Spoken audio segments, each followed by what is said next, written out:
Égerházi Attila vagyok. My name is Attila Égerházi, band leader of Djabe. In April 2019, I visited Record Industry, where I was able to watch the entire production process. And then I was guided to the Artone Studio, which had been operating for a year at the time and is located on the upper level of the factory building. Rinus Hooning presented to me the direct-to-disc recording possibility of the studio on a completely analog system without any digital technology. I mentioned to him I would like to bring Djabe here one day.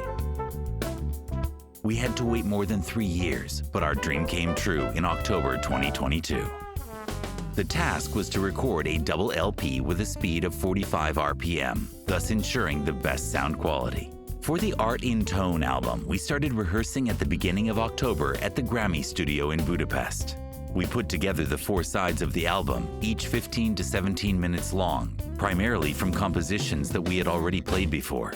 The reason for this was that there would be no possibility to touch the recorded music in any way after the recording, so mistakes or parts played less well couldn't be corrected or replaced. So if we were dissatisfied with the recording of one side of the LP, either musically or from a mixing point of view, there would be only one option: to put another copper blank in the lathe and play it all over again. An interesting fact of the rehearsal process was that our new keyboardist, Zoltán Bubenyák, joined us for the first time. After detailed discussions and preparation, on October 22nd, 2022, Áron and I took a rented transporter and left Budapest for Haarlem with all the band's equipment. We spent the night in Germany and picked up the rest of the band at the Dortmund airport the next morning.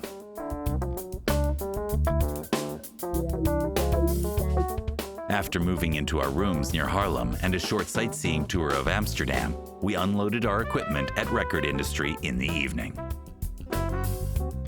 Day 1, the recording session. We arrived at the Artone Studio, located on the first floor above the factory, at 9 o'clock in the morning. The instruments were moved past the equipment of the pressing lines to the freight elevator, which then brought everything up to the studio. Of course, first we looked around in the studio, where Martin and Rinus had prepared everything for the recordings, based on the rider we had sent over earlier. We started the preparation with a production meeting. The recording itself was made on a Neumann VMS 82 cutting machine, enabling direct metal mastering technology.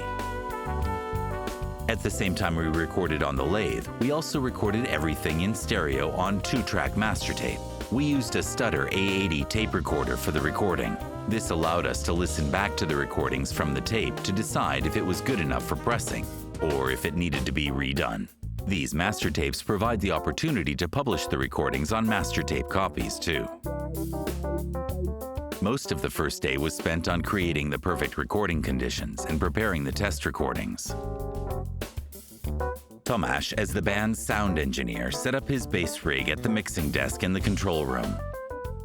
During his recordings, he also played the bass guitar here. Rinus and Martin worked closely together with Tamás in this unusual situation.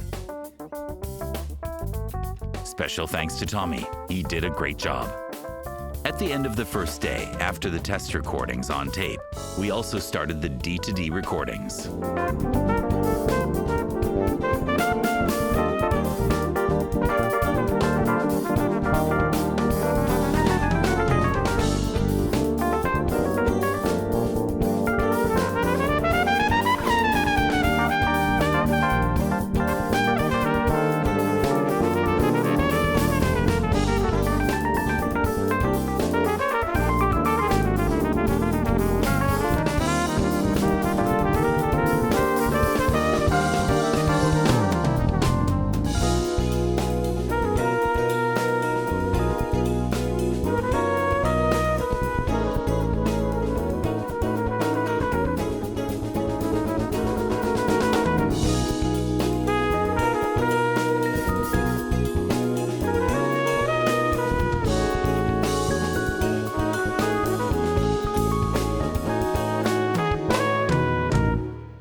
After a quarter of an hour, we were happy to receive our first DMM cut recording.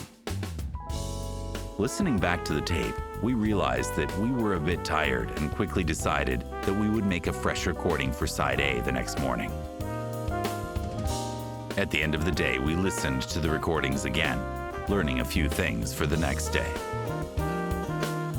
Day 2, recording session. We arrived well rested from our nearby hotel for the second day at 9:30 a.m. The task was to play live, without post-production, 4 album sides of 65 minutes in total. This wasn't so easy though, as we had to spend time listening back and replaying for up to 8 hours. Fortunately, with the help of the circumstances and the Artone staff, we succeeded.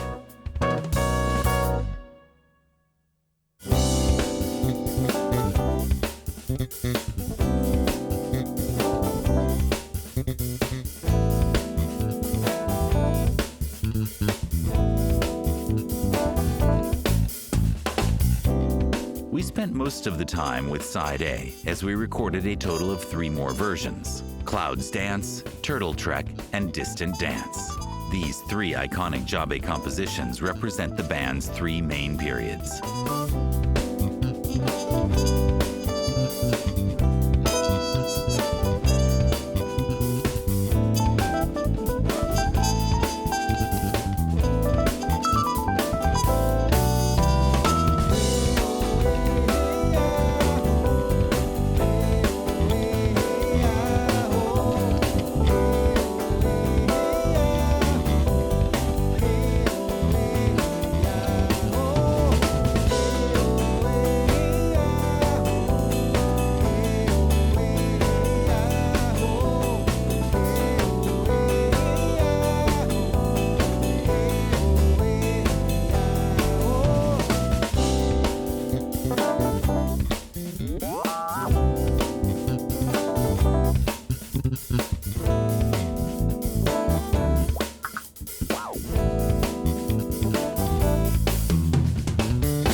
We followed this up with 3 recordings of side C, Deep Lights and Buzzy Island, 2 concert favorites of the last 6 years. The latter is from the first Sardinian album.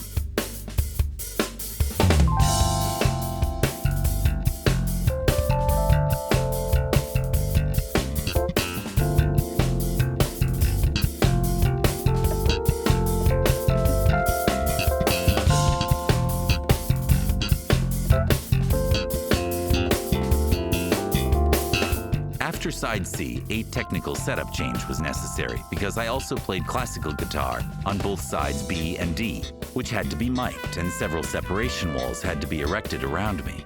Until then, only Petty had been isolated with the drum set. From here on, I had to be barricaded as well.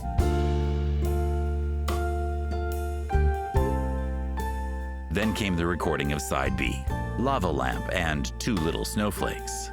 Lava Lamp, the most played track of the Forward album, gave Zoli, Áron, and Tamás a great opportunity to play brilliant solos. 2 Little Snowflakes is a relatively new composition from the Magic Stag album. Its subtle lyricism was a good counterpoint to Lava Lamp. Finally, we came to the last record side. We recorded 3 full versions for side D, though the first one had to be thrown out due to a technical error: Islands, Beats of Haarlem, and In That Quiet Earth. Side D starts with a reinterpreted acoustic version of an old Djabe track, followed by a Barabás Kaszás improvisational duet. We kept a small surprise for the end. Steve Hackett couldn't come with us for this session, but we snuck him in anyway. We pre-recorded his guitar part of the Genesis track in That Quiet Earth on a tape recorder on the left track. A metronome was audible on the other track, which our drummer Petty listened to. This allowed us to play in sync with Steve. Rinus started the pre-recording tape from another Studer A80 tape recorder at Tamás's signal.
my fellow musicians for their professional and disciplined work and the great atmosphere. Special thanks to Tamás Barabás for his persistent camera work and Rinus and Martin for their help and professionalism. Last but not least, many thanks for wonderful help and a warm welcome to everyone at Record Industry. We really felt at home. Day 3, Factory Tour. On the morning of the third day, we started again at Record Industry. We loaded our equipment into the bus. Afterwards, the owner of the factory, Ton, gave the band a detailed factory tour. We went through the whole pressing process. Come with us.